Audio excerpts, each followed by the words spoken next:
Hello, everyone, and welcome to the Reasonably Effective Podcast. I'm Ten Types, as always, joined by Uncommon Fossil. Hello, glad to be here and looking forward to today's discussion.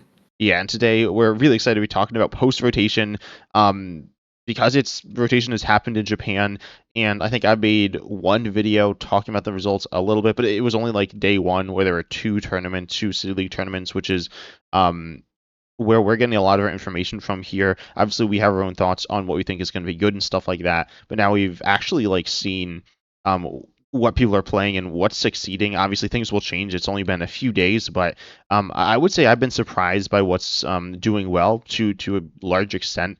What would you say? Yes and no. I mean, part of it, when you get to, well, two of the strong decks, one, say, Mega Starmie, which is doing well, we knew it would be.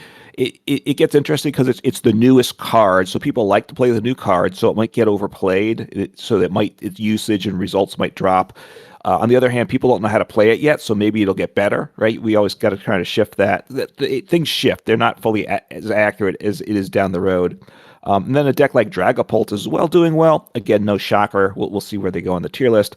But everyone has that deck. Everyone knows how to do it. So it might be, say, overperforming what it will in like a couple of weeks in Japan too. So those are some of the questions. Things are always kind of you get results, but they're always a little skewed early on. So I always expect some surprises with the early city leagues. Is I guess what I'm getting at. Yeah, that's true. But that being said, I mean, you want to maybe start with Dragapult? It's kind of the safe place to start, and maybe dive into Yeah. some deck lists a little because yes, well, I mean, it has been good. It still is good. It's a deck that also it's looking pretty different. Or it's like looking different, I'd say. Okay, I opened up a list, and this list is like shockingly not different. But we see like a bunch running Noctowl, which Noctowl, if you have a Terran play, you search for two trainers, and then with Wilson Mass Ogre Pontiacs and Sparkling Crystal, and we see high counts of Crisp in a bunch of these decks here as well. We don't see Dustborn in some of the lists as well. So like, what are your thoughts on Dragapult? Obviously, it's good, right? I don't think that's a crazy thing to Yeah. say. Even if it falls off a little, like you're saying, I mean, you expect to be good, right? I imagine. Oh yeah, Dragapult's a good deck, and it's potentially the best deck in format. And maybe it is the best deck in format till proven otherwise. What I think is interesting, there's a lot of ways the deck's being played right now. I mean, I have amongst decks here like four pretty different lists here. One of them is just kind of a traditional. Oh, this one is Dragapult, and it's got Yveltal as well as an Oh attacker yeah. with Pekarunt.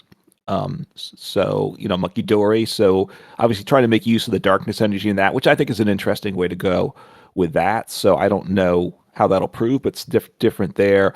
There's obviously like you said with Noctowl, then Terapagos probably just to help get set up for the Noctowl. So that's a bit more boring there. There's a list here with Blaziken EX, right, that gets your energy into play. I don't think you really want to attack with Blaziken in the deck, unless there's a weakness thing. But that's there as a way to make the deck work. That is playing the Meowth EX, which is obviously a really good card that is going in some of the lists for sure. And then another build with the Crobat EX, right, which we have as well. That it's playing the Meowth EX as well.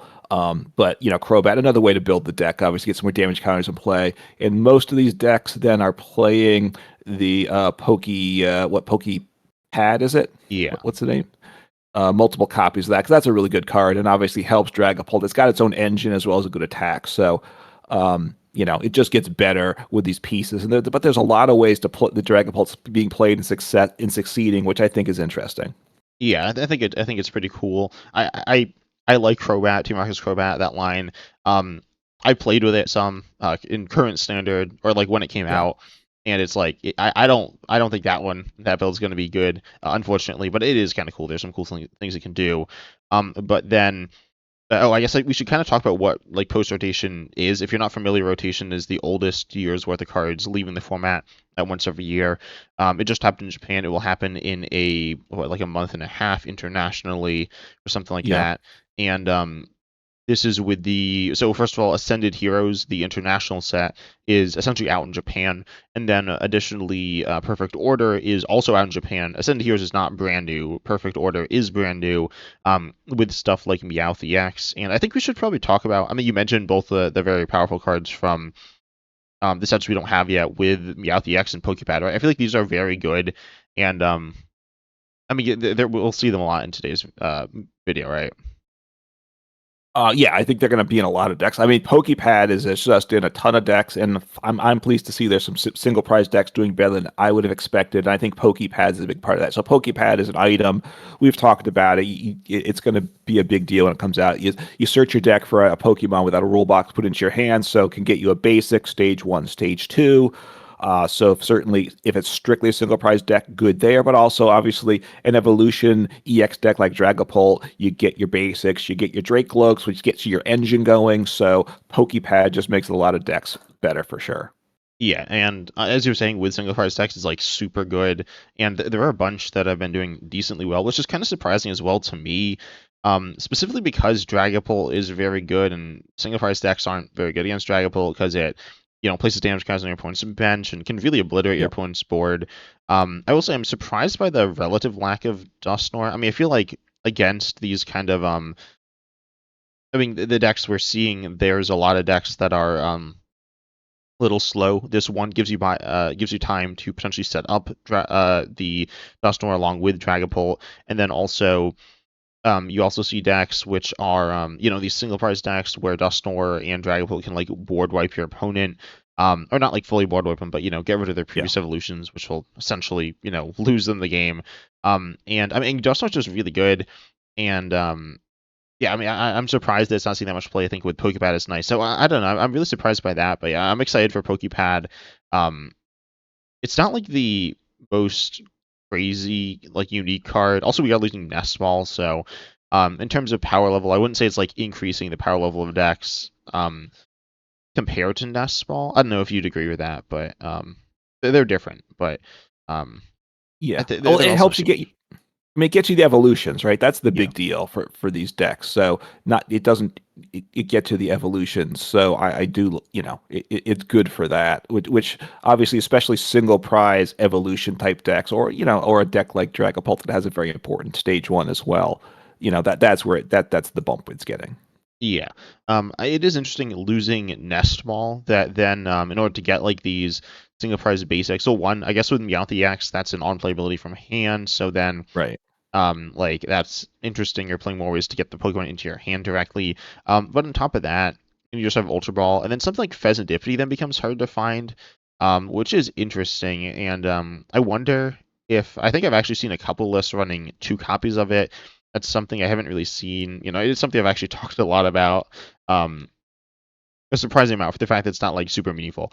But I definitely think it's interesting to see if like Pheasantipity EX or like Latias EX or these tech single prices are going to get worse with the losing Nest Ball. I don't know. I mean, they're still not like that hard to find, and they're still very good. But I find that kind of interesting.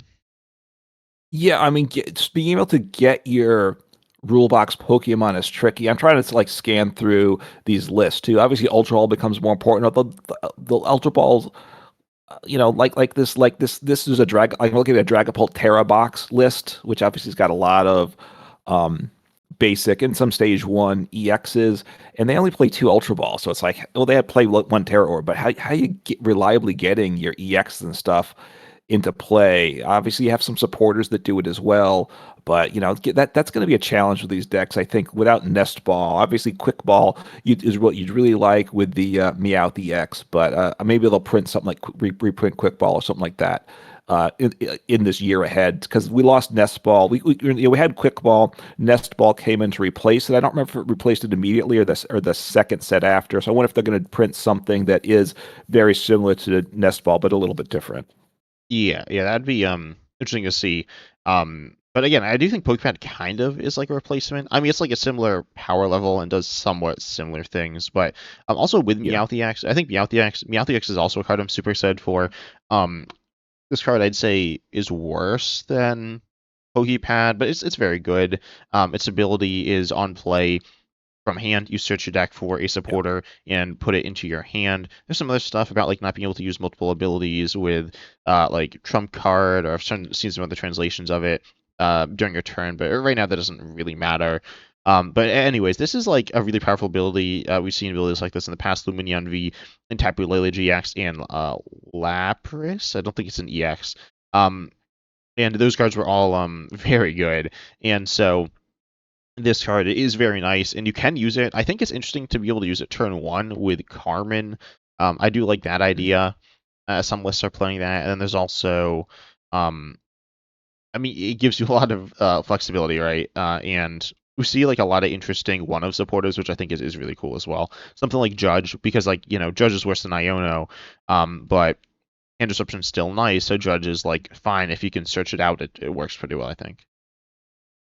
Yeah, I mean the tricky thing, like I'm looking at the Dragapult Crobat that plays the three Crow, it plays three Carmen and one Meowth EX. I like the idea of being able to use Meowth EX turn one, say to get the Carmen. The problem is now they are playing four Ultra Balls, but without a card like Quick Ball as well, you only have four ways to search out the Meowth EX, right? Back in the day when you had Quick Ball, you'd probably play four Quick Balls in your deck and then say a couple Ultra Balls. So you had like six outs, you had a couple more outs to make it happen. So is it going to be as reliable as you want? I'm not sure, right? I can get Meow EX if I really want a Carmen by turn one going first, right? Which might mean I don't really want to go first if I have a choice. Yeah, I could see that. It's not as good as Squawkbilly EX, I would say, because well, in terms of turn one, it's not as good. It's one draws you less cards. And Yeah, I mean, I don't know, they're kind of different, right? But it is also like you can also stack it with Carmen. It like gets to the Carmen, and you can't get off a right, Nest Ball because we don't have Nest Ball. Even if we did, you couldn't. But yeah, I mean, right. I'm excited for Meowth EX. I think I like just looking at some decks. So I'm looking at here, just a Dragapult list, and it runs Sid one Judge, it runs one Team Rocket's Petrol, one Crispin, which I think is like the right amount of Crispins you're looking for in a deck. Um, because Crispin's like decent, but you need to set up, and then you want to gust and stuff, right? So Yeah. then one Crispin is fine, I think. And then being able to find it though when you need it is very important. Kind of like what we saw with Arvin and Sparkling Crystal. I think it almost plays similar to that, which I've actually seen some lists running Sparkling Crystal with Noctowl as well, which is also good. And allowing you to play like one of trainers in Dragapult. Yeah, I mean, with the Dragapult list, you either are playing, say, I see a list with one Crispin but two Meowth EXs, so it works that way, and that's with the Dusknoir line. So therefore, the Dusknoirs are, Duskull goes on the bench. Eventually, it disappears, clears up a bench spot, so you can get down your Meowth, so you can Crispin. Or if you're not relying on Meowth, then you probably need like three Crispin to hit it reliably. You have an option of what to do. The pros and cons, the different ways to do it, which I like. I like giving some deck building flexibility. And one thing with Meowth, I know it won't be the biggest deal, but I like the fact it's got an attack that you can shuffle it back into hand. So you can get it out of play potentially. It's three energies, but sometimes that situation arises and then you get it out of play. So because you have that two prize liability to use the ability, and then that's potentially a game loss if they can gust up your Meowth late game to knock it out. So having an option to get out of play at times is nice as well. Yeah, and there aren't ways like Penny or Turos because those are leaving the format. There is a Scoop of Cyclone. I don't think people are really playing that. I don't know. It's not like the most powerful ace spec. I like it, but it's not super good. But anyways, I guess we are making a tier list as well, so it goes in S tier, right? Yeah, it's S tier, and then we'll have to see. We'll do things relative. It may be the top of S tier. I'm not certain, but yeah, it's S tier, and that this is not a shock that it's S tier. Yeah. So what deck do you want to go to next? I think I know where you want to go next, but I'm interested in hearing your thoughts. Well, you want to talk about some of the decks that aren't that good to get them out of the way here? I could talk about whatever. Okay, so let's talk. Let's talk Hops Trevenant for a minute here. So, which I think you're willing to say is not that good of a deck. I'm trying to call it up here, the list. So, but it does. That's not it. And Okay. yeah, here it is. So Hops Trevenant, which Hops Pokemon, it's a stage one. It does 30 plus 100 more if one of your Pokemon was knocked out last turn. If you're playing Yeah. with Hops Hops Trevenant, Pokemon. any hops, right? Your Hops Trevenant or some other hops if they gust up uh, something else like a Liska Fairy or a Shaman. Latias, it doesn't work.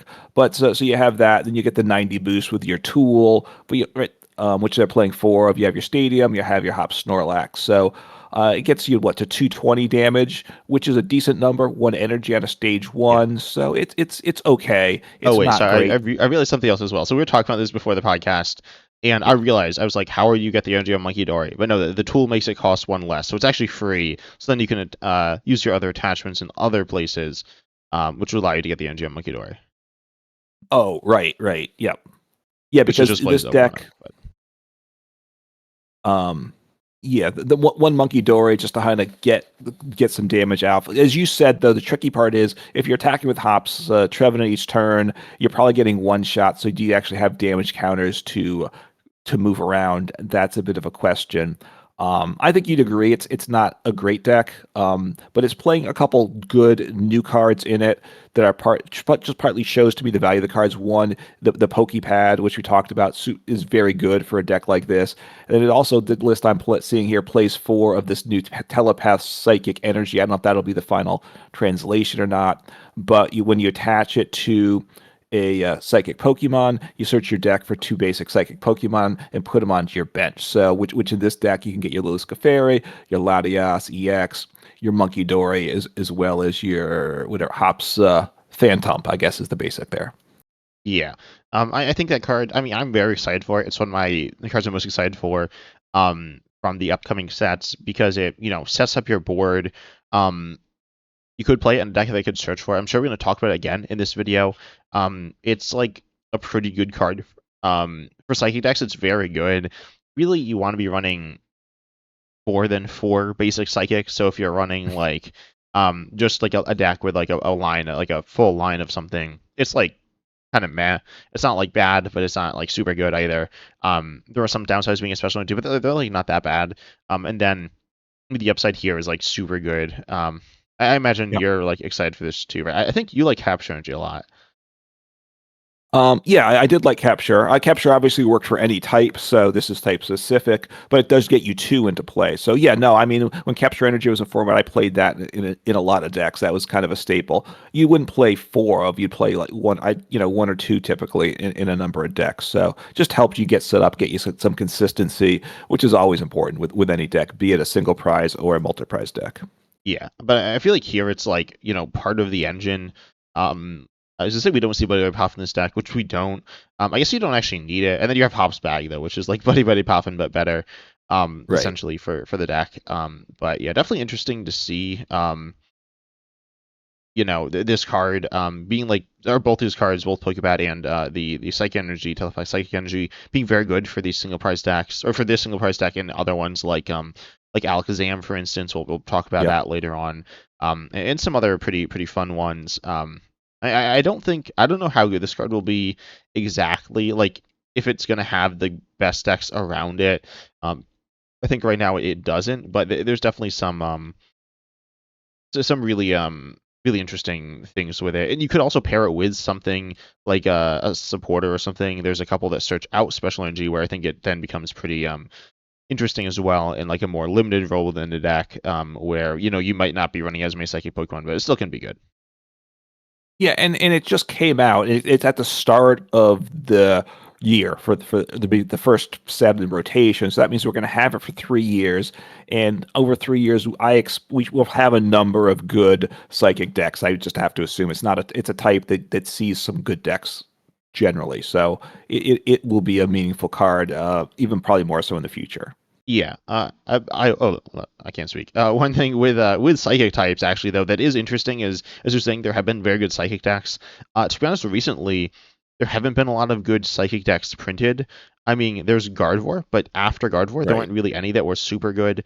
There's some that are okay, something like Alakazam. But I do think that Telepath Psychic Energy is like a really good next like step for psychic decks to have like a really powerful support piece. Like, as you're saying, Capture Energy was good, not like really a build around, but I think this can be a bit of a very important piece in the deck.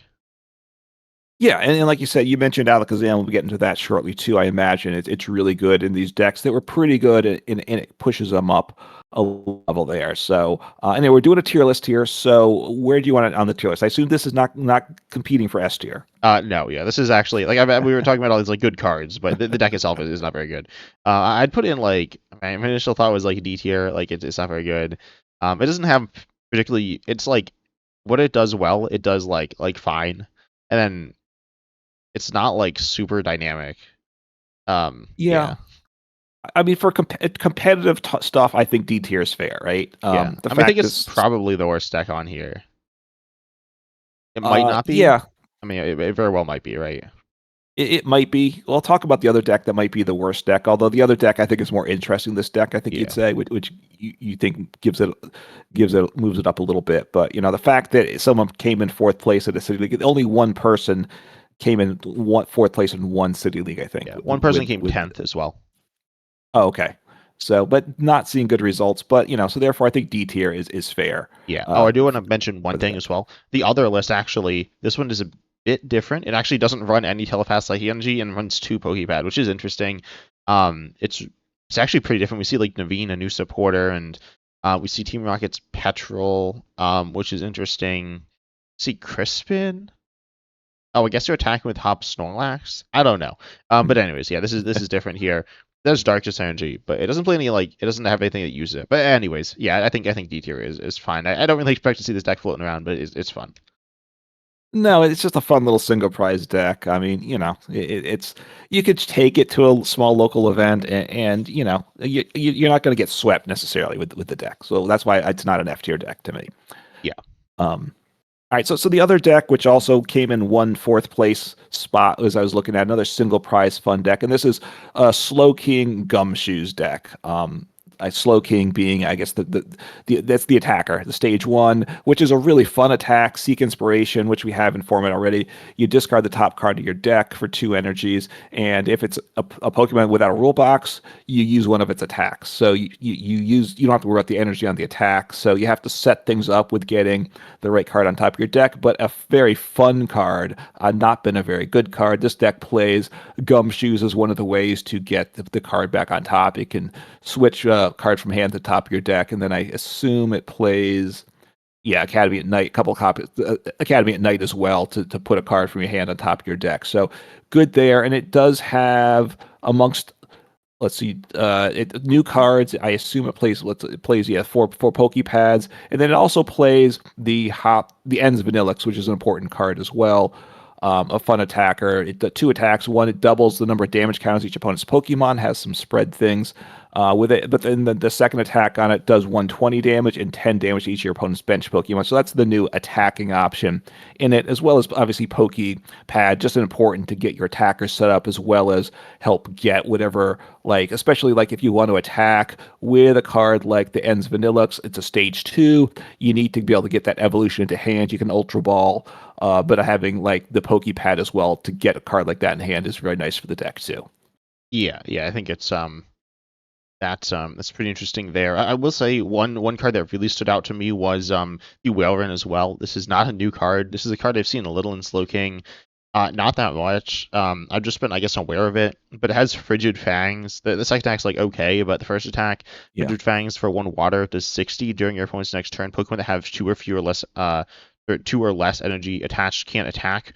And this is really interesting. I mean, you look at, I mean, most decks, right? Especially a lot of the Right. new decks or the decks that are being played, play 1 energy attackers. If it's a 2 energy attacker, you're not knocking out, and they have the 2 energy, they could just attach another one. It's not like super good, something like Dragapult, but we'll get something like Mega Starmie, or Mega Frostlass, or like Ceruledge or something. And these cards are there's more decks like that as well that are going to be having 1 energy attacks. This is going to be pretty disruptive to them, which is pretty interesting. I don't know exactly how good it is, but it is really cool.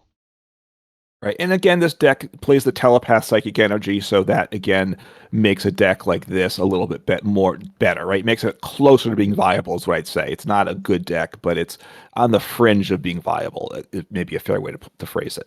Yeah, I mean, it loses Zadu, right? Zadu is inconsistent, but at Yes. least it like gets you energies. So you're reliant on Wondrous Patch, which seems kind of sketchy. And then you also have Smoochum to accelerate. Smoochum can be gotten with Telepath Psychic Energy, as well as obviously the Slowpoke line, or the Slowpokes. um, Hmm. which is cool. And you have Hilda as well. Hilda can search out that special energy there, which is like kind of fun. But you do need Psychic, so Hilda gives you a way to get the energy that you're looking for at the right time, hopefully, and obviously get your Pokemon in and do some pretty cool stuff there. So I do like the deck. I don't know if it's well, I don't think it's good, right? I was gonna say I don't know if it's good, but I don't think you think it's good either, unfortunately. No, it's a fun deck, but that's about it, right? Obviously it's a box style deck. Like you have your Haxorus, you can knock out a basic of like a rule box and such. But no, I don't think it's good. And I don't know if it's even is it the worst deck we have here or not. I think that's the question. Yeah, I'd say so. I guess we're ranking within tiers. I'd say it's probably also D tier, but I would put it above. I mean, you mentioned it earlier. We had this conversation before we started, where I'd say, I think Hops is like worse because I don't know if it's actually worse, but it's like neither of them are that good. And then Hops also isn't like super interesting. It's like the only interesting thing about it really is that it's like a rogue deck, really, um, Yeah. which is like fine. But so is Slowking here, and Slowking is a deck that it can do some fun stuff. So it's kind of cool. It's kind of bad, but it's kind of cool. So I'd put Slowking above it in D tier. I'd say they're pretty similar power levels, though. Yeah, not a great deck, but a fun deck, an interesting deck is that's where it gets points for that. Yeah. Um, all right, so what do you want to do next? I guess we'll talk about the third psychic deck here, which is Alakazam, the third single price psychic deck. Definitely a better deck than these other Yeah. ones, but Alakazam, if you're not familiar, does damage based on hand size, and on play it also draws you cards. Alakazam's been I'd say fine deck pre-rotation. And then post-rotation is actually so looking at Pokecow book here.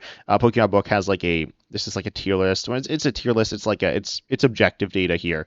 And there's also this like pie chart or whatever. And anyway, so this has like the actual metagame, and Alakazam is played not that much. I mean, it's not like horrible, but it's nothing like spectacular. I've heard a lot of talk about this deck, and people think it's gonna be really good. I've always been a bit of a doubter on the deck. I mean, it has issues. And looking at it, it's running Telepath Psychic Energy, it's running Pokepad, and those are good for it. Yeah. But also, I don't know. I mean, oh, and we are losing Iono as well, but also Dragapult is very good. And there's a bunch of good spread decks, so it's in a weird spot, a very I was gonna say a very different spot. I mean, there's a lot that changes around it, but also it's kind of the same spot as well, where you're seeing like in terms of how good it is, it might be in a very similar spot.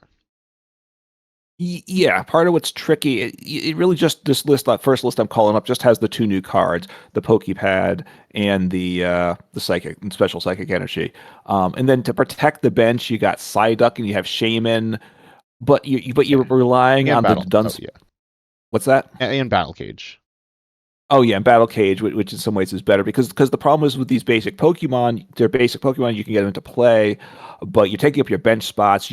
Abra, as it evolves to the Kadabra, you draw cards. It evolves to Alakazam, you're drawing cards, and you're playing the Dunsparce to Engine, which shuffles back in the deck, get back in play. So you need to be playing your Engine cards on the bench. You need a bunch of draw cards that you're always playing onto your bench every turn. So if you have two like defensive Pokemon sitting there, you're gonna have a tough time getting to the hand size you need.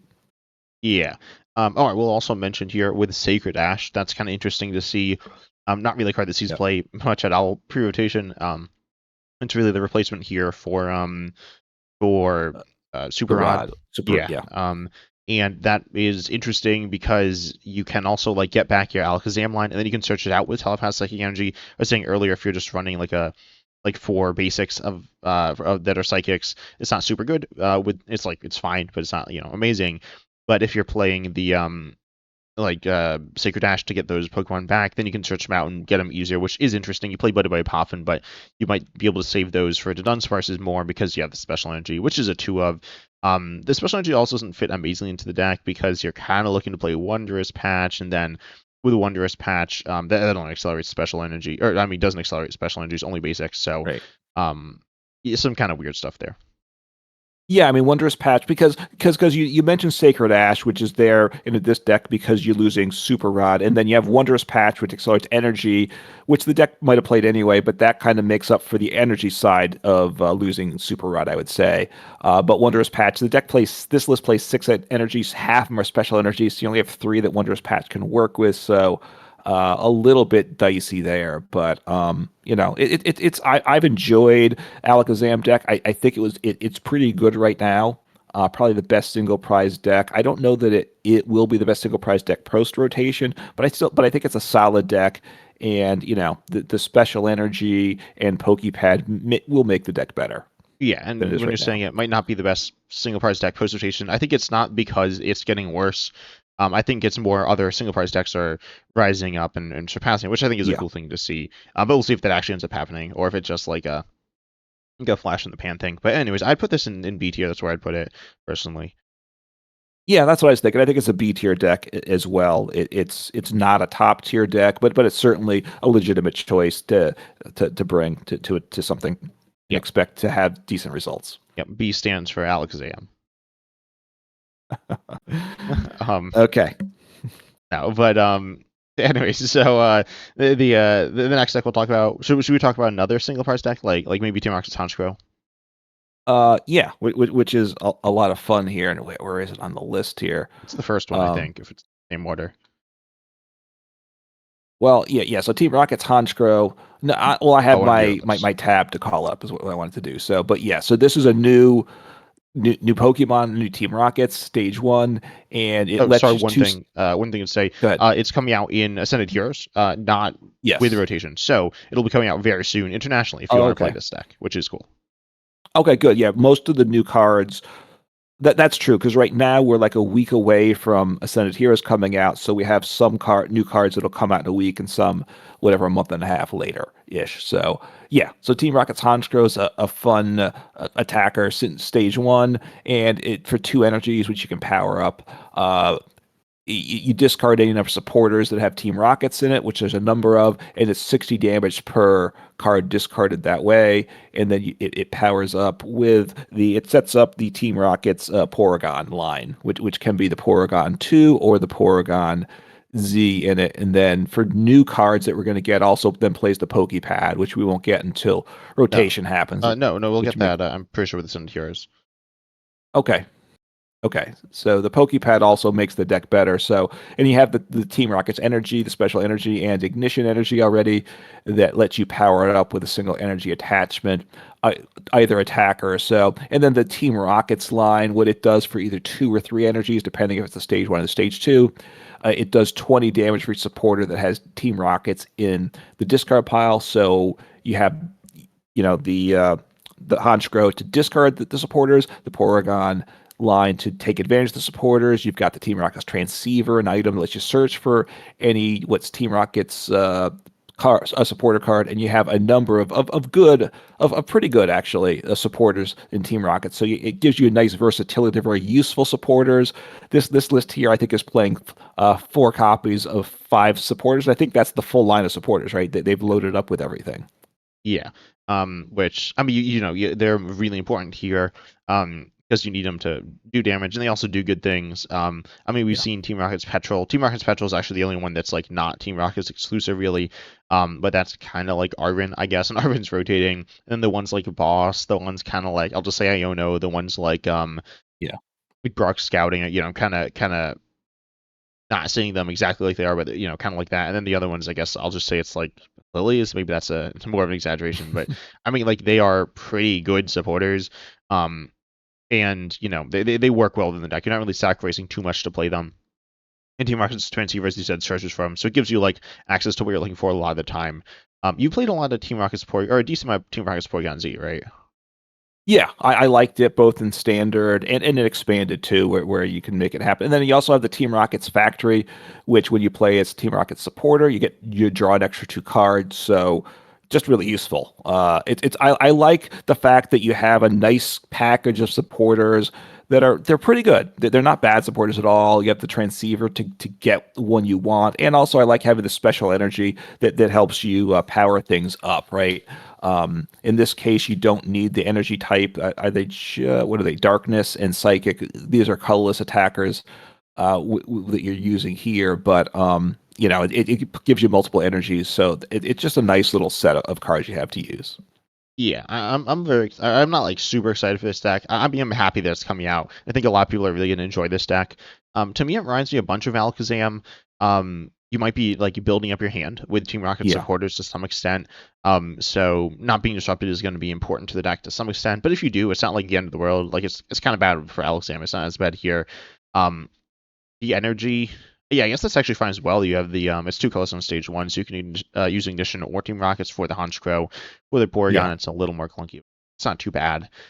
So yeah, I mean, I think this deck's pretty decent. I don't think it's super good. I don't know where do you put it?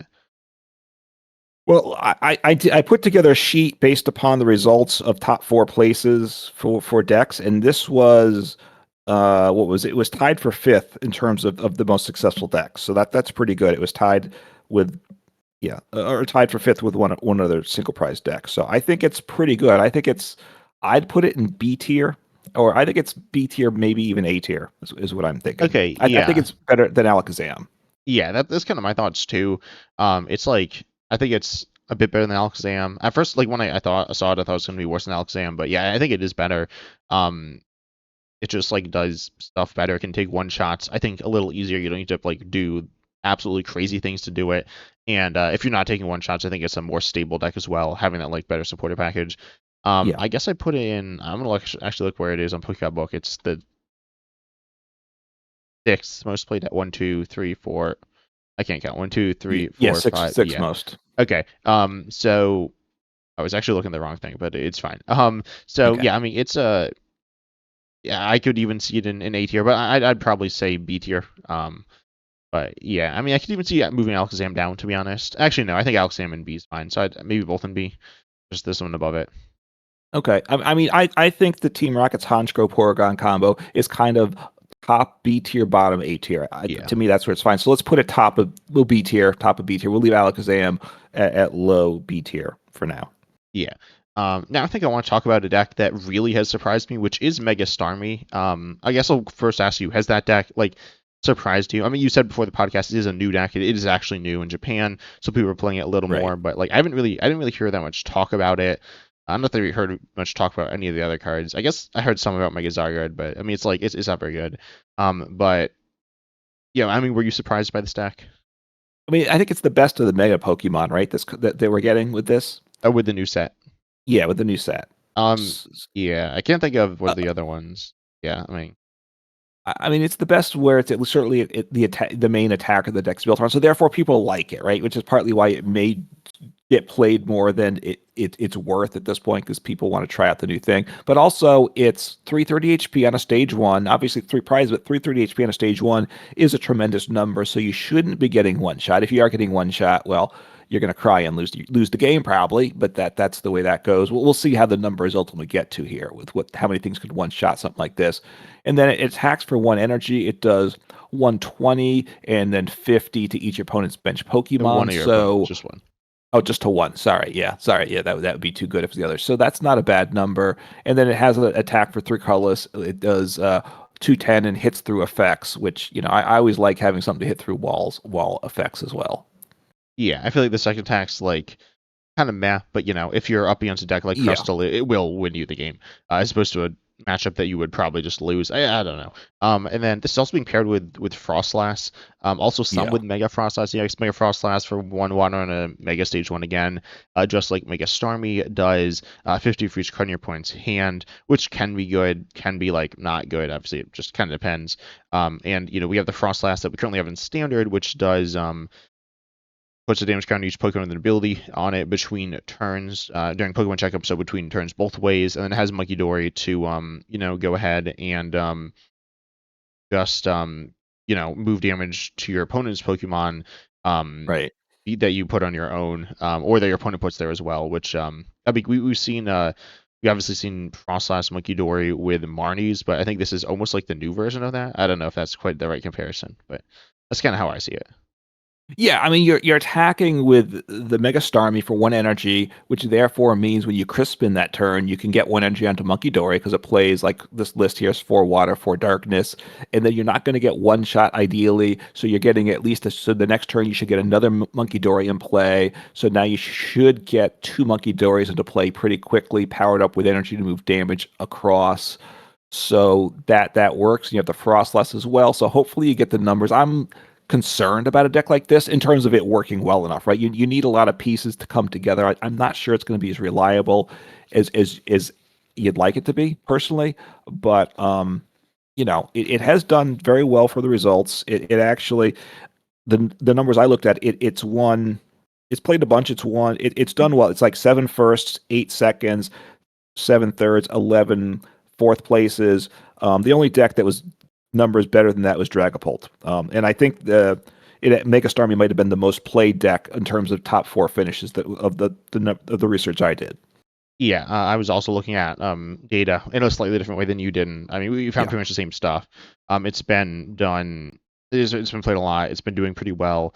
There've been some other decks as well that have been that play like Frostlass and like Mega Frostlass. So I kind of grouped those in, even though they're a little different. Not Marnie's. I didn't group that in, but I grouped in some like other decks. But anyways, I think it's yeah. I mean, I think it's cool. I mean, just the damage it does isn't that much. I guess you can Crispin to power up the second attack to be like two-shotting stuff pretty consistently, but I don't know. I mean, as you're saying, if you get one shot, that's really bad. And I feel like some decks should be able to one shot. We'll kind of talk about those.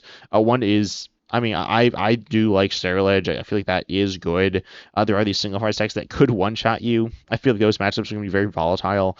Where if they, one shot you, then it's really bad. But if you get set up and are able to pressure their board, then you're just going to wipe them out. So I think that'll be something like kind of, I guess, interesting, kind of weird to see. Also, there is like this is reliant on doing bench damage. There is Shaman. Shaman is like not hard to play at all. Um, I wouldn't say so. Yeah, I feel like Shaman is like kind of bad for this. I mean, yes, you can pressure it with Frostlass. There's also Battle Cage, which is also going to be bad for you. These lists are running two copies of Risky Ruins, or at least this one I'm looking at here is running that. I don't know if what you're seeing, but yeah, I mean, it seems like you're looking for Yeah. stadium bumps to. Oh, this one runs 2 Surfing Beach, but like 2 stadiums here. I feel like Battle Cage is going to be bad for you, and it can always stop Frostlass to some extent on the turn you play it as well. I'm concerned. This other list is a much more intriguing one to me. I think you'd like this other list more too, and it's a 2/2 Starmie line and then a 3/2/2 Greninja EX line. So you have the option of attacking with the Greninja EX as well, and you can get cards into your hand, and you can hit the bench as well with Greninja EX's attack. So it gives you more options. Then that plays Dusknoir, and you obviously it has the Pokepad, which is a theme for most of these decks because you have these EXs, but evolving from the basics and potentially the stage 1 single prizers. So the Pokepad just helps things set up a lot more. So I think that option of a Starmie attacks for 1 energy, easy to do, but then Greninja EX or some other kind of a dual main attacking box like Greninja EX. It could be something other than Greninja, but a stage 1 that takes 1 energy gives you the option of sliding in something else as a secondary attacker to switch up depending on the matchup. Yeah, I think that's kind of interesting. I feel like, to be honest, Mega Starmie and Mega Greninja have like relatively similar strengths, other than the fact that they are different types. Mega Yeah. Greninja, or Greninja EX also requires that you run a like you're running a stage 2 line, you're running rare candy, and then I do think Dusknoir is Yes. cool within it, allowing for more explosive plays than Frostlass does, the single prizer, and I guess the Mega too probably. But yeah, I mean, I feel like you want it to be streamlined, because and then I mean I've heard some talk about like Wally's Compassion in it for healing, which would be really nice, but generally cards like that, I mean, they're, cards that I describe as win more cards if you're already in a good position, then they help you out. If you're, like surviving, then it's good. But if you're not, then it doesn't really matter. It doesn't do anything. So I feel like Mega Starmie is decent. I don't know. I'm not quite a believer in it just yet. But it's interesting. It's a very interesting deck, I think. All right. Well, getting to then I'm going to say, based upon the results, getting to the tier list, I think it's S tier because it and Dragapult, results wise, are the top 2 decks of what I saw with a decided gap after it. And honestly, the results I saw, Mega Starmie is slightly better than Dragapult, but I'm like you, I'm a bit of a doubter on Starmie, but I think I'd put Mega Starmie S tier below Dragapult. Yeah, I'm fine with that for now. Looking at Pokemon Book and looking at like my own results, I don't have them pulled up here. It's looking at the same thing. I just did it manually and I Okay. honestly got lazy halfway through and didn't finish. But anyways, Yeah, I'll put Mega Starmie in S as well, right behind Dragapult. But the other deck that also is doing really well is Mega Lucario EX. Is that the deck you had third? It is. It is, and it's like a half a step lower than those two decks from my results. I will say. Yeah. It's also doing pretty well. It's another Mega Stage 1. It has more HP than Mega Starmie at 340. It's like pretty much the same. But anyways, you have Aura Jab, which does 130 for 1 fighting, and then accelerates up to 3 basic fighting from a discard to your bench Pokemon. And then Mega Brave does 2 fighting, or for 2 fighting does 270, and can attack, or can't use Mega Brave next turn. Obviously, there's a lot of good fighting stuff. There is Yes. the Lunatone Solrock. There is Fighting Gong. There's Premium Power Pro. So you could do big damage. You can take one shots. Um, there, which is like good, right? Taking one shots is very good. Um, like you can one shot Mega Starmie. It's doable. It's not Yeah. free, but it's pretty doable. Um, and yeah, Now let me just say, like with in terms of one shotting Mega Starmie, you can, but you can only probably one shot one Mega Starmie over the course of the game, right? Because you need to yeah. play two premium power pros. In theory, you can do it twice, but I think you're probably not going to get all the pieces to fall that precisely for you. So you can one shot it once, and will that get you the game or not? It might, but I'm not sure. Yeah, I mean, I feel like it's good. You're probably attacking with Aura Jab, and then ideally one-shotting a Mega Starmie with Mega Brave. I don't know. It'll kind of depend how things fall. I don't know if it'll fall quite right, but it can do big damage there. Yeah. It also, I mean, it's relatively streamlined. Solomach is a nice option. Obviously, Lunatone is like super good draw. Yes. And then you also have the new Fighting Energy, which stops effects of attacks, which is like useful against Dragapult, also against. I mean, if you look at like Alakazam, which is seeing some play, it like I guess it doesn't completely shut it down if they play Enhanced Hammer, but if they don't, then it does. They can't attack you. So yeah, Mega Lucario EX I think is pretty good as well. Um, again, I'm not fully a believer in this deck. I mean, it hasn't been very good pre-rotation. It's seen a little bit of play as a deck. It's seen a little bit of play. It's seen some play in Guldango, where I also actually don't think it's like that good. So I feel like this deck though could also be an S tier. I would put it behind the other two decks so far, but I think it's on a pretty similar caliber. I would personally, I mean, looking at results, as you were saying, Mega Starmie's Mhm. results are really impressive. But looking at like just based on how good I think the decks are, I feel like I'd put Dragapult in almost a tier like of its own, and these a half a tier behind it, both Mega Lucario and Mega Starmie. I could see that. I mean, I think to me, Mega Lucario is slightly worse than like the Dragapult. It's a little better. There's like a half a step between that, and I think what falls behind it. As I'm looking at the Mega Lucario, some different builds are interesting. Obviously, I think they're all playing Lunatone Soul Rock, but then Cornerstone Mask Ogerpon is an option. This other list is playing a 2/2 Hariyama line. Interesting there. So different ways to go. That part's what's nice. So. I guess so. Are we putting it at A tier, and then do you want to move Starmie down to A tier as well? Um, I guess let's just put Mega Lucario in A tier. I'm fine with that, and then leave Mega Starmie in S. Based on the data, that's where Okay. it goes.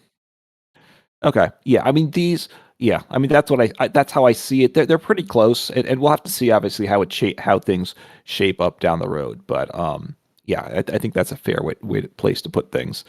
Um, shall we? Well, why don't we talk Team Rockets? Because we talked about the Team Rockets. Honchkrow. Honchkrow and Porygon. Why don't we talk about just a Team Rockets deck as its own thing in general? Which I'm trying to find out where that is here. Or do you have it to talk about? Yeah, I got it. I'm Oh, not here. super Go familiar with ahead. the deck, to be honest. This first list doesn't even run the. Oh wait, this does run the Meteor. Runs Team Rocket's Kangaskhan EX. Is this card even? When's this card even coming out? I don't know. Anyway, so yeah, you got Team Rocket Spite Ops. It like accelerates to itself and it does decent damage. 30 free tier Team Rockets Pokemon in Yeah. play, bring up to 180. You have the supporter package, which as I said earlier, very nice. Here you're relying more on Team Rocket's transceiver to get what you need when you want it. But as I said, the supporters are good. And then you don't need to run 20 supporters really in like a deck. And then you also have Team Rocket's Mimikyu copying a Terra with the Political Theory EX there. You can one-shot Dragapult EX really just like obliterate it, to be honest. You also have Team Rocket's Articuno, which stops Yeah. effects of your opponent's attacks done to your basic Team Rocket's Pokemon. And you have Team Rocket's B2X as well doing big damage. once you get the energy on it, it is 3 energy there, which is 2 attachments with Team Rocket's energy. Then you also get energy on your bench. You need to do that as well. But then once you do that, you're going to be able to do up to 280 there for a bunch of energy there. But it is like doable, and that's a good chunk of damage. And yeah, I mean, overall, I think the deck's cool. You have some different options. There's some other attacking options as well in the deck, but I think the deck's pretty cool. I don't know. I don't think it's super good, but it does seem cool. I mean, it's been doing pretty well though. Yeah, I mean it's yeah, the results to me, I think it's kind of it's right there like with Alakazam. Honestly, it's essentially comparable results to that, which to me By is, Alakazam. did we talk Alakazam yet? No, we Did we did, but skip? to me, I mean, I thought that it was doing a lot better than Alakazam results wise. Yeah, it was kind of mid B tier the way I had it grouped. I had Alakazam Oh, and I guess it's Zoroark. yeah, It was kind of where it was falling, which is okay. It's not great. What's interesting is it's changed. The thing with Team Rockets is they're all playing Spite Ops. I think they might all be playing 4/4 lines. It used to be a Mewtwo build around. They still tend to play that, but it's a lot of times it's just one copy with some different things. So kind of the Team Rockets is shifted to how it's working.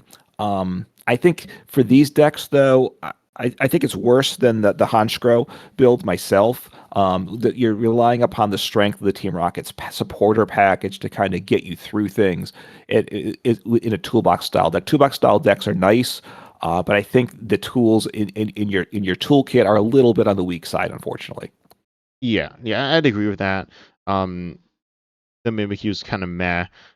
It could be good, but it's just not quite where it needs to be, I don't think. And then especially with the loss of something like say Charizard EX, which is good, Yeah, weak to but not there anymore, right? And yeah. then I mean, yeah, as you're saying, it's like so you kind of need to rely on the supporters, which can only do so much. So yeah, I guess I'd agree, and but you want it in B tier. I'd put it above Alex. I'd put it between the two decks we got so far. Okay, middle of B tier is fine. Above, yeah. I mean, Alakazam is probably a bit sketchy, so that's fine. But it's worth below the Honchkrow build, which I think is the more reliable Team Rockets build. Yeah, they are pretty different decks, but they are both Team Rocket's Yes. decks. I mean, they play the same supporters. And then so what do you think is the best deck remaining here? I'm interested in hearing your thoughts. Um. Wow. The deck I like the most is going to be the single prize deck. Okay, I'm I don't good know if it's talking the that. best of them. So Festival Lead here is the deck is the one I'm talking about, which Thwackey is obviously the poster Pokemon.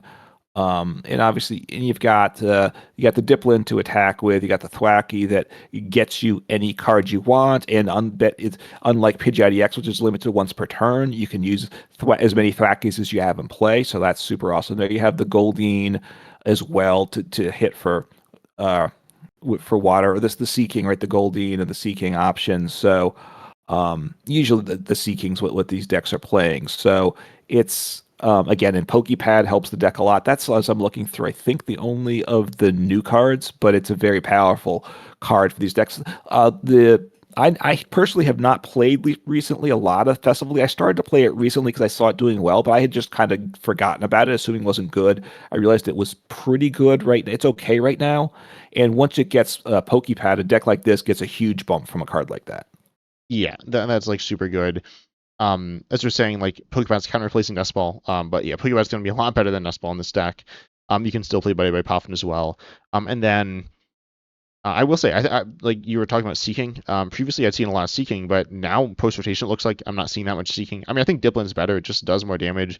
Yes, Seeking draws you cards, which is like Yeah, good, but also you're like already set up by the time you're using it, so you don't really need that much more card draw at that point. And you still have like right. presumably the Thwacky, so I feel like that's not super important. And then, I mean, definitely can just be powerful.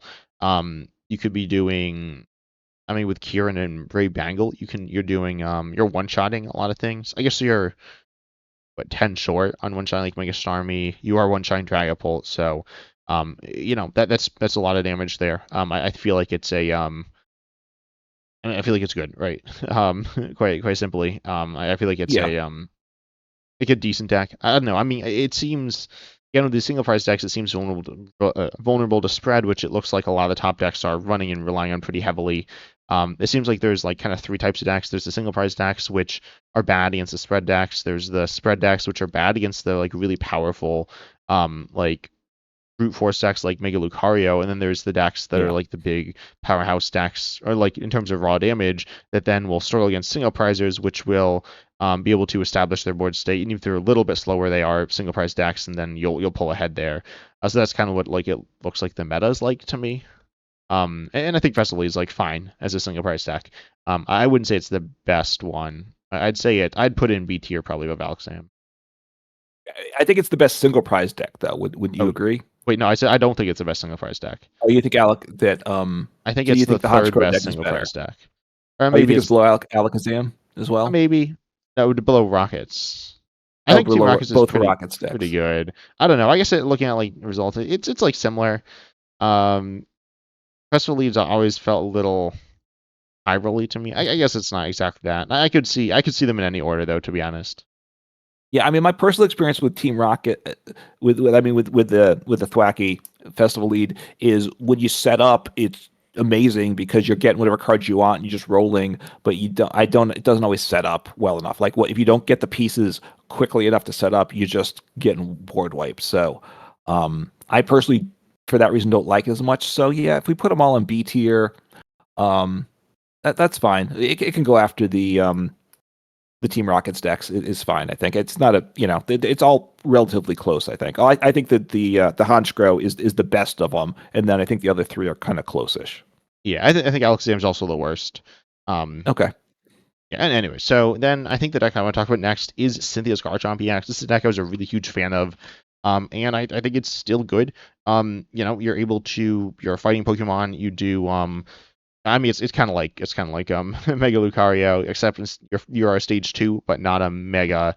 And then you use like Cynthia's stuff, so you have like Cynthia's Roserade to do more damage there. And then you have some other stuff. You have Premium Power Pro, which is nice, and Fighting Gong, which we mentioned already. You're not running Lunatone Solvac, that doesn't quite work with the way the deck is built, but you have the Cynthia's Gabite. And then you also have Cynthia's Power Weight to have a ton of HP as well. And then you also have your first deck draws you cards as well, which is like kind of nice for setting up. Unlike Mega Lucario, which accelerates, which is also nice, right? But yeah, I mean, I feel like the deck's good. It's pretty straightforward. It's pretty good, and it's doing pretty well. It's not doing amazingly well, but it's doing pretty decently. I would say it's also in B tier probably. I mean, this deck. I'm just trying to. It hasn't won any city league that's happened yet. As the time of recording from the results. I was just looking through them again. Whereas obviously the other big decks that we have all have, and certainly the Team Rockets has won. The Honchkrows won three events already. So I think the Honchkrows needs to go above the Cynthias myself. I'm okay with that. Yeah, I'm okay with that. Okay.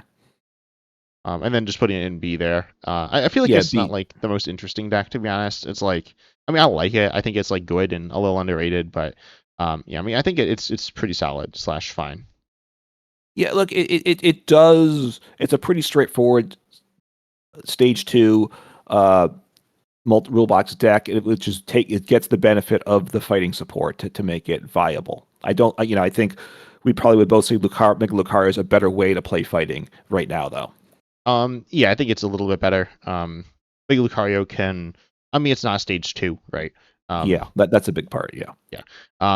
Cynthia's is a single or is a two prizer though, which is good. I think Cynthia's is a Yes. good deck, and there's some fun stuff they can do with it as well.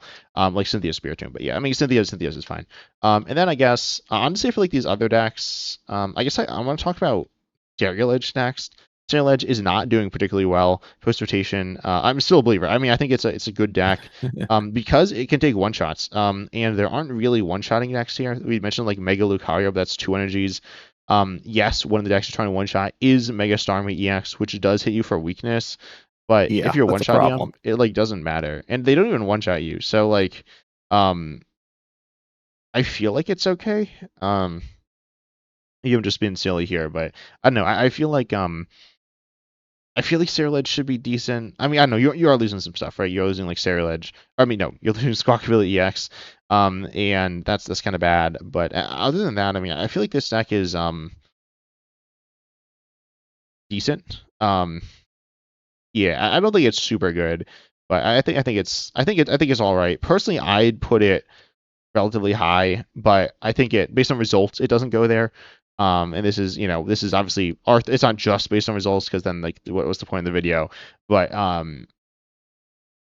think I don't know. I just want to hear your thoughts first, and then I'll say where I think I mean, the one I'd list actually here is put playing what Hole Digging Shovel, which we don't have, so that helps you discard cards. that too. Uh, you discards the top two cards of your deck. So, which I don't know about this card. It's a promo, so I don't. Maybe it's the one we're not going to get internationally for a while. I don't Yeah. Oh, know. hole digging. Okay. Hole digging. Yeah. Um, yeah, I don't know when we're getting this card. I think we're getting it in this and 17. I think we'll get it by rotation. I'm not sure though. I don't know if this card's like actually good either, to be honest. But Yeah. um, Here's what I don't like about Sarah Ledge. When I look at the list, it's a fighting deck, fighting attacker, and it's playing four fighting gongs that just I mean get me fire attacker. fighting. I mean, it's a fire attacker, and it's playing four fighting gong, and it's a weird dynamic of what this deck is trying to do. I I will say guess, but you're playing right now, fire, or you're playing fighting, a bunch of fighting energies, which I mean, Luton Solak's very good for it. I think it it works really is. well for it as well. No, it makes sense. I'm not confident that I'm going to get my enough energies fast enough into the discard pile. You're playing like the list are playing four carbons, so you can use your supporter turn one, and you're glad to utilize that. So that's good. They're not playing Yeah. the colorless, yeah, the Meowth, which I would think you'd want to do with this list. Is it if because you want to go first, right? You get Carmen and get yourself going to get your damage up. I would think so. Um, I'm not. I've never been a huge Sarah fan myself, so I'm a doubter, and I think it's obviously the results haven't been good, like you said. So I don't think it's in a good place, but it certainly could be wrong. Yeah, I'd put it in. I think I'd put it in C tier here on this tier list.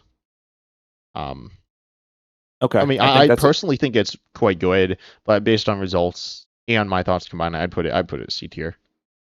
okay. That's fair, and it may prove to be able to move up to B tier either as people work out the build a little bit, or as we get some new cards. Right, it's a deck that's I think with one or two new cards will potentially jump up a lot. That's kind of where I see it placed.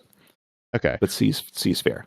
And then I don't know. I'm not sure what else to say about these other decks here. I guess All let's right. like, what do we want to talk about? Let me say, I'm really surprised to see Archaludon having been some decent results. Honestly, I was just shocked by that. I didn't expect to see that in the results. I don't think it's won some tournaments. It's come in second and has some high placements. And I just thought Archaludon was dead and gone, and I didn't need to think about it ever again. So I was just really surprised to see that it's a thing. Quite frankly, maybe you're not surprised. I don't know. It's obviously it gets to play the pokey pad to make it better. And what's the supporter is playing here?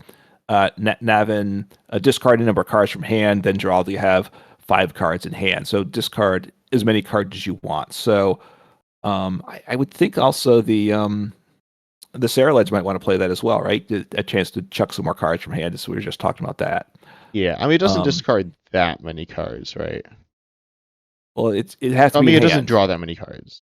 No, it doesn't draw many cards. It's a question of can you get, but if you could get the energies in your hand, then you could get rid of a whole lot of energies, is the potential for that. So, Yeah. but yeah, it doesn't draw a ton, especially you draw 2, you have 5, and assuming you're not going to discard your whole hand usually. But with Archaludon, you just need to get a couple energies in the discard pile. So yeah, that's a good that's a good card because we are losing, like we talked about before, the ancient item, right? Oh yeah. Yeah. Did we mention that Earthen Vessel? I mean, we're all Well, using not on research this as well. podcast, but Oh yeah. past podcasts, because this would Archidulon would love Earthen Vessel, so you need some more discarding ability. So, yeah, honestly, I just didn't think Archidulon did the numbers. Doing 220 on a Roblox Pokemon was enough, but it's getting results, and let's see, both lists you get to play Relicanth, which is always a lot of fun. That's got the memory dive ability. You can copy attacks of previous evolutions, so that's a lot of fun as well. You can do potentially more damage with copying the basics attack at times. Yeah. I think it's a cool deck. I mean, I feel like it's relatively simple, straightforward, pretty solid. I don't think it's super good. I'm not like I don't know. To me, it's always been like a deck that's like fine. I feel like it's still fine. Um, so I'd put it. I mean, I'd also put it in C tier. I guess probably above Sacrilege. I mean, I'd put it Sacrilege above it personally, but I think it. I think that Yeah, to me, it's got yeah, to be higher than Sacrilege. It's more reliable, right? Arcaladon is more reliable than Sacrilege. I don't think you can argue with that. yeah, I guess. Uh, right? I mean, it might reliably not do enough. I think that's the problem. Arcaladon just reliably gets you just short. I do think let's talk Marty's Grimstar for a minute because that one I do think is pretty good as well. For things. So it's got very good results. Honestly, it's one in terms of results. It's the fourth best deck in my kind of the research I've done into this. So it gets energies accelerating because it powers itself up. You can then Monkey Dory works in the deck because you have the darkest energies anyway, and you don't have to be attaching energies to your attacker. So Monkey Dory pairs very nicely with it. You're at 320 HP, so you shouldn't be getting one shot. The lists are playing Frostlass still, and it's just it's a good deck. I think it's a very good deck is what's fair to say with it. I think Marty's was a very good deck. It still is. It hasn't changed that much, right? It gets the Pokepad. I'm not sure in terms of losses how much it's getting hurt by things. It gets a slightly better Snow Runt. That's not a big deal, but it's a good deck. It has been, still is. Yeah, I mean, I think in some sense my thought process is the same as yours, where it's like a similar caliber to where it was. I just don't think it's like super good. I mean, I think it's like fine. I've always been a bit of a hater of the deck.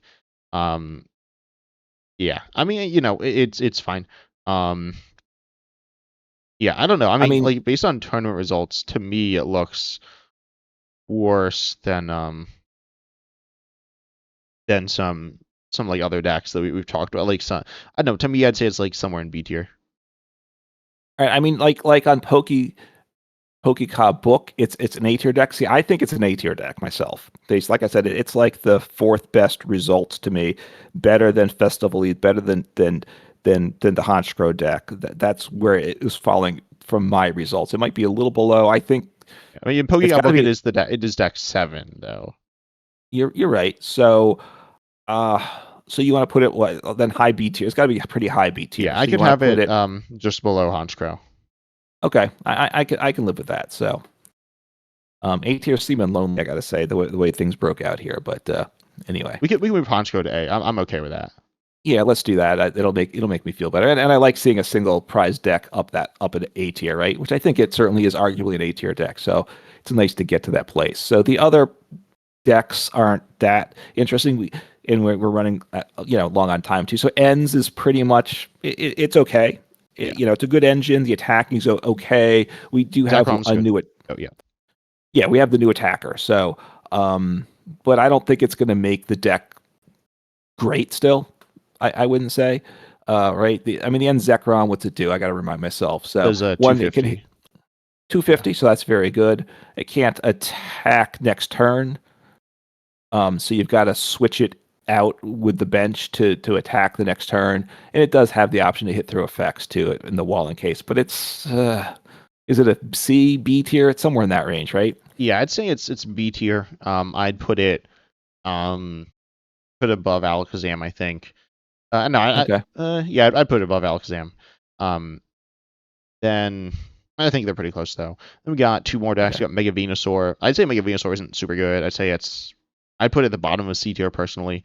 Um, okay. I mean, yeah, I'm not a it's big fan. It did okay. It even won at least one tournament and some okay results, which is why I wanted to include it. But yeah, I don't love it. So C tier. You want bottom C tier? yeah, I'd put it at bottom of Tops. C tier. I could see it there. Okay. I mean, the C tier decks are all decks that are underwhelming. So how they get placed there is a bit arbitrary to me. Yeah. And then we have the last deck, which is Mega Kangaskhan. This includes like Mega Absol and stuff. I feel like this deck is I don't know. I feel like it's kind of whatever. I'd say like probably somewhere in I'd also put in C tier. I might put it actually above our Caledon. Um, but yeah, I don't I, know. It's just whatever. See, the trick to me is I don't think Megas Kangaskhan's really a deck, though, right? It's It's it's it's a like kind card of like in a other decks. yeah. Well, So yeah. I mean, it's like you see it in what you have like you have Absol Box or whatever. Oh, look at this. Yeah, this is in a lot of different decks, but like you see it in like some toolboxy decks. Um, they're builds with like actually no, these are all pre-rotation or mostly pre-rotation. So yeah, I'd say I could even see it at like the bottom of C tier. It's like as its own deck or like as a substantial piece in the box deck. I guess it's not doing super well. okay, yeah. I mean, to me, it's more of the support Pokemon, largely for the ability.